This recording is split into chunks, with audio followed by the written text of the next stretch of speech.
কয় টাকা কামাই করলে বড় লোক হয়? আপনারা সবচেয়ে বড় লোক কোন? একটা পয়সাওয়ালা কোন? কয় টাকারে বড় লোক কয়? কথা বলেন না কেন?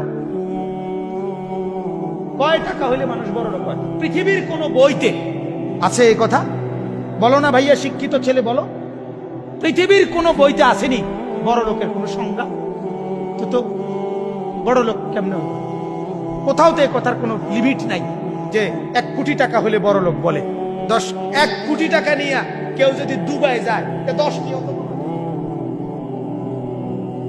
দুবাইয়ের একটা মার্কেটে 1 কোটি টাকা তো কিনা 100 টাকার ভ্যালুও নেই, যে পরিমাণ বিলাসিতা সেখানে। ইউরোপে গেলে তুমি যখন দেখবা 80 তলা বিল্ডিং, তো তোমার 5 তলা বিল্ডিং রে কি মনে হবে?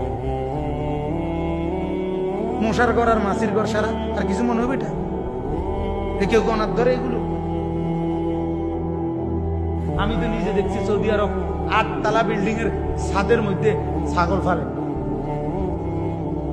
ভিতরে রুমটির ভিতরে ছাগল। এটা কি কোনো কিছু? এটা বিষয়? এটা বিয়া? এই জন্য ভাইয়া বাপ রাগ হইয়েন না, আমি শুধু বিবেক জাগানোর জন্য বলছি, মূলত লজ্জা দেওয়ার জন্য না ভাইয়া। মূলত তোমার অনুভূতি জাগাইতেছে। তুমি তো পড়ালেখা করছো, তুমি তো 2-4 লাইন পড়ছো ভাইয়া, বিবেক আছে তোমার। তোমার বিবেক কেন বলে না যে আমি সাজলাম কি কি ডিজাইন এটা আমার এই জিন্দেগি কি? এটা ঘুমের কোনো টাইম নাই, ঘুম থেকে উঠার কোনো টাইম নাই, গপ মারতে আসে তো মারতে আসি, আড্ডা দিতেছি তো দিতেই আসি, চলতেছি তো চলতেই আসি, বন্ধুদের সাথে চলতেছি তো চলতেই আসি, মোবাইল টিপতেছি তো টিপতেই আসি, টেলিভিশন চাইতেছি তো চাইতেই আসি, মাইয়ার পিছনে হাঁটতে আসি তো হাঁটতেই আসি, প্রেমের আলাপ করতে আসি তো করতেই আসি। এটা কি ধরনের জিন্দেগি? জিন্দেগির একটা আগা মাথা থাকবে না? একটা উদাহরণ দিই। রাসূলুল্লাহ সাল্লাল্লাহু আলাইহি সাল্লামের একজন সাহাবী ছিলেন হযরত আনাস ইবনে মালিক রাদিয়াল্লাহু তাআলা আনহু। আনাস নবীজির খাদেম, ছোটবেলা থেকে যিনি নবীজির খেদমত করছে। তো হযরত ওমর রাদিয়াল্লাহু তাআলা আনহু যখন খলিফা ছিলেন, নবীজির ইন্তেকালেরও বহু পরে, তখন রোম রাজত্ব মুসলমানরা বিজয় করছেন।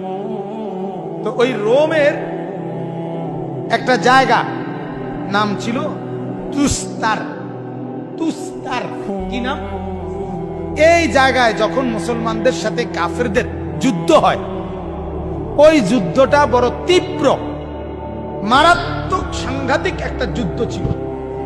এতটা ভয়ঙ্কর যুদ্ধ হয়েছে যে ওই যুদ্ধে মুসলমান সাহাবীদের যুদ্ধের কারণে সারা রাত সারা দিন যুদ্ধ করতে করতে ফজরের ওয়াক্তে, ফজরের নামাজ যখন ওয়াক্ত চলে, এই টাইমে যুদ্ধ এত তীব্র লড়াই চলতেছিল, সাহাবায়ে কেরামের কেহই ওই দিন শুধুমাত্র জীবনে এই যুদ্ধের দিন, তুস্তারের যুদ্ধের দিন ফজরের নামাজ যথাসময়ে পড়তে পারে নাই। বরং যুদ্ধ সমাধা হইতে হইতে, বিজয় হইতে হইতে সূর্য উঠে গেছে। এরপরে মুসলমানরা বিজয় লাভ করছে, যুদ্ধ শেষ হয়েছে। এরপরে মুসলমানরা কাজা, ফজরের নামাজ কাজা পড়ছে। কি পড়ছে কর? এই ঘটনা কিতাবে আছে।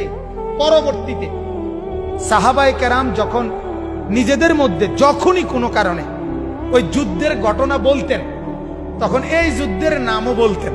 মানে ঐতিহাসিক যে বড় বড় যে কয়েকটা যুদ্ধের মতো এই ঘটনা নিয়ে যখনই আলোচনা উঠত, মানে কথা উঠলেই, নাম এটা বাইর হইলেই নিজেদের মধ্যে, এই কিতাবে আছে ইতিহাসের, হযরত আনাস রাদিয়াল্লাহু তাআলা আনহু সাথে সাথে চিৎকার দিয়া অঝরে কাঁদতে শুরু করত।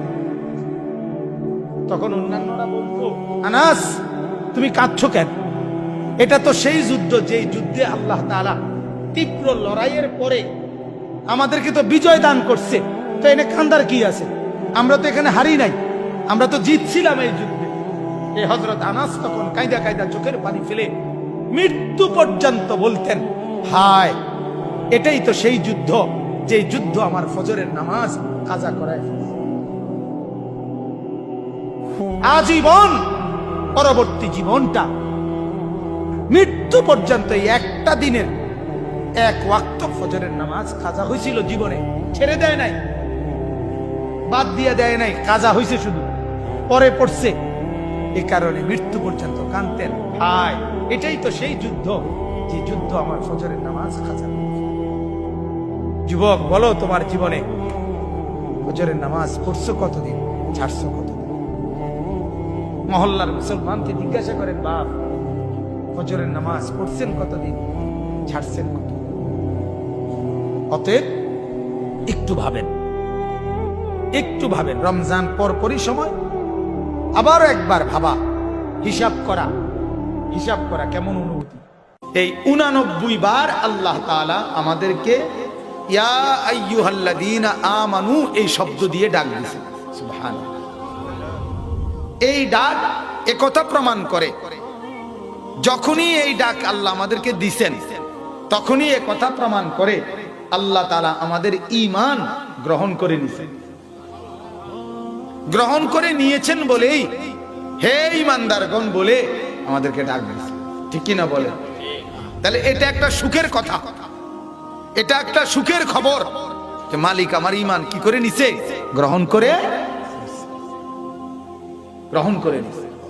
2 নাম্বার কথা হলো, এই শব্দটি ইয়া আইয়ুহাল্লাযীনা আমানু, আল্লাহ তাআলা একমাত্র সর্বপ্রথম তাফসীরে ইবনে কাসিরের আছে, এই আমাদেরকেই কেবল আখিরি নবীর উম্মত, প্রিয় নবী সাল্লাল্লাহু আলাইহি সাল্লামের ঈমানদার উম্মত যারা আমরা, মানে সেই খাদিজা আবু বকর থেকে আজ পর্যন্ত এবং কিয়ামত পর্যন্ত নবীজির যত ঈমানদার উম্মত, তাদেরকেই আল্লাহ তাআলা মহব্বত করে এই শব্দ দিয়ে ডাক দিয়েছেন। এর আগে আদম আলাইহিস সালাম থেকে নিয়ে ঈসা নবী পর্যন্ত যত নবীর উপরে যত লোক ঈমান আনছিল, তারাও ঈমানদার, কিন্তু তাদের কাউকে কোনোদিন আল্লাহ এই শব্দ দিয়ে ডাকে নাই। বলেন আলহামদুলিল্লাহ। এটা শরাফতে উম্মতে মুহাম্মদ, উম্মতে মুহাম্মাদের শরাফত, এটা মর্যাদা। কেন? রাসূলুল্লাহ সাল্লাল্লাহু আলাইহি সাল্লামের মহব্বত। এই বন্ধুকে তিনি আল্লাহ ভালোবাসেন বেশি, এই জন্য বন্ধুর উম্মতকেও ভালোবাসেন বেশি। সুবহানাল্লাহ। কোরআনুল কারীমের মধ্যে মোট 25 জন নবীর নাম আছে। কয়জন? 25 জন নবীর নাম। এবং ওই নামের মধ্যে আল্লাহ তাআলা বিভিন্ন নবীকে আল্লাহ কোরআনে নাম ধরে ধরে ডাক দিয়েছেন, বিভিন্ন দরকারে ডাক দিয়েছেন, তবে নাম ধরে ডাক দিয়েছেন। যেমন আল্লাহ তাআলা বলেন, ইয়া আদম উসকুন আনতা ওয়া যাওজুকাল জান্নাহ, হে আদম তুমি এবং তোমার স্ত্রী জান্নাতে বসবাস করো। এই যে হে আদম, এটা কিভাবে ডাক দিলেন? নাম ধরে। কোন কিভাবে? কাকে ডাক দিছে? আদম। নূহ আলাইহিস সালামকে আল্লাহ ডাক দিছে, ইয়া নূহ ইন্নাহু লাইসা মিন আহলিক। নূহ আলাইহিস সালাম তার ছেলে কেনান, যেটা পানিতে ডুবে যাচ্ছিল, নূহ আলাইহিস সালাম আল্লাহকে আহ্বান করছিল, আল্লাহ এটা তো আমার ছেলে, ওই যে ডুবে যাইতেছে। আল্লাহ বলছে, হে নূহ এটা তোমার ছেলে না। বেঈমান তোমার কি হইতে পারে না? ইন্নাহু লাইসা মিন আহলিক। এই জন্য মনে রাখবেন বাজান, রক্তের বন্ধনের চাইতে ঈমানের বন্ধন বড়। আমরা এটা উল্টে এলাইছি। কি করব হুজুর, নামাজ না পড়লে কি আমার ফুত তো, এটা উল্টার কথা না? এটা উল্টাইছি না আমরা? কি করুম, চুরি করলে কি করুম, আর আমার ফুত তো, ফুত কি আর হালাই দিতে পারুম না? জি কি আর হালাই দিতে পারুম? নামাজ না পড়লে কি, গাঁজা খাইলে কি? অথচ আল্লাহ তাআলা বলেন না, ঈমান আনে নাই, এটা তোমার ছেলে, ইন্নাহু আমালুন গায়রু সালিহ, এটা বেআমল সন্তান। আর নাফরমান ঈমানদারের সন্তান হতে পারে। যেন উচিত ছিল যে ঘরের সন্তান নামাজ পড়ে না, সে ঘরের বাপ, সে ঘরের মা, ওই ঘরে এই যুদ্ধের ঘোষণা দেওয়া যে হয় নামাজ পড়বা, সিজদা করবা, নয় আমার খাবারের এক লোকমা খাওয়া হারাম। এই কথা যদি মা আর বাবা যদি আখিরাত বিশ্বাসী হতো, এই কথা বলতো।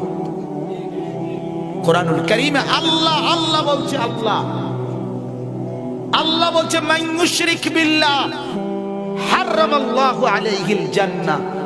আল্লাহ বলে আমার সাথে যে শিরিক করবি আমি আল্লাহ জান্নাত তার জন্য হারাম। সাবধান, তুই আমার জান্নাতের দ্বারেও আসবি। তাহলে মালিক যিনি এত বড় রহমান, তিনি যদি এত বড় কথা বলে যে তুই আইস না আমার দ্বারে, মুশরিক তুই, কেন তুই আমাকে বাদ দিয়ে অন্যকে ডাকলি? তো ঠিক এক বাপ এক মা বাজান এটা হওয়া উচিত ছিল। আমার মনে আছে আমি আমার পড়ালেখার জীবনে শুধু একবার আমি এক মাদ্রাসার ব্যাপারে আমার আব্বারে শুধু এই কথা বলছিলাম, আব্বা আমি এই মাদ্রাসায় পড়বো না, অন্য মাদ্রাসায় পড়বো, শুধু এই কথাটাই বলছি। আমার স্পষ্ট মনে আছে আমার আব্বা সাথে সাথে বলছিল, ফুত পরের বেলা ভাত আমার ঘরে খাইও না, পরের বেলা ভাত আর খাইও না এই ঘরে, সাবধান, এক্ষণ বাইরে ঘর থেকে, তোমার কামাই তুমি করে ভাত খাও, জেনে মনে কো হেনে ফরো নইলে ঘাস কাটো। সাথে সাথে কানতে কানতে, ছোট মানুষ তখন কানতে কানতে মাদ্রাসায় গেছি। বাবার সেই কঠোর শাসন আজ বরকত দিছে কিনা বলে, লস হয় না। সেদিন হয়তো চোখের পানি পড়ছে, বুঝি নাই, আজ বুঝি, আজ বাবার জন্য চোখের পানি আসে। হ্যাঁ বাপ, আপনার সেই কঠোর শাসন আমার উপকারে আসছে। এজন্য বাজান ফাঁকি দিয়ে বলে রাখলেন, আজ আমরা আমাদের সন্তানদেরকে ছেড়ে দিছি। আমার দিবানিশির সবচেয়ে বড় ব্যথা এটা। আমি রাত নতুন আসছি না পুরাতন আসছি, আমি এগুলো ভাবিও না। 1 মিনিট বলতে পারছি না, 1 ঘন্টা বলতে পারছি, আমি এটাও ভাবি না। আমি বুঝি বাজান আজ অভিভাবকরা তারা তাদের উপার্জন চিনে না। আমার সবচেয়ে দুঃখের কথা এটা। কোরআন এবং সুন্নাহর ভাষায় এক মানুষের সবচেয়ে বড় অর্জন তার বিবি বাচ্চা। যার বিবি নামাজি দিনদার, যার ছেলে মেয়ে নামাজি, আল্লাহর কসম এটা আপনার 60 বছরের সবচেয়ে বড় কামাই। এটা যদি বুঝতেন তো আমার আশা সার্থক। শুধু এই কথাটাই শুধু বুঝেন যদি। আজ মুসলমান দুর্ভাগ্য, সোফার কাঠ সবচেয়ে মজবুত, মালয়েশিয়ান কাঠ, সেগুন কাঠ, ডাইনিং টেবিলের কাঠ অত্যন্ত মজবুত। আয় মুসলমান, সোফার কাঠ 10 দোকান খুঁজা নির্বাচন করলেন, এত মজবুত, এত উন্নত মানের, কিন্তু আপনার চোখের সামনে আপনার সন্তানটা অসভ্য জানোয়ার, একটা সাজদা করে না, বিবি একটা পর্দা করে না, মেয়েটা কোনো পর্দা করে না, বিবি বাচ্চা একজনও আল্লাহর কোরআন পড়ে না। হায়, খাট এত মজবুত, সন্তান কেন এত অসহ্য? সোফা তো ভালো মানের, বিবি কেন এত নিকৃষ্ট মানের? ডাইনিং টেবিল এত উন্নত মানের, ছেলেটা কেন এত নিম্ন মানের? বলেন বলেন।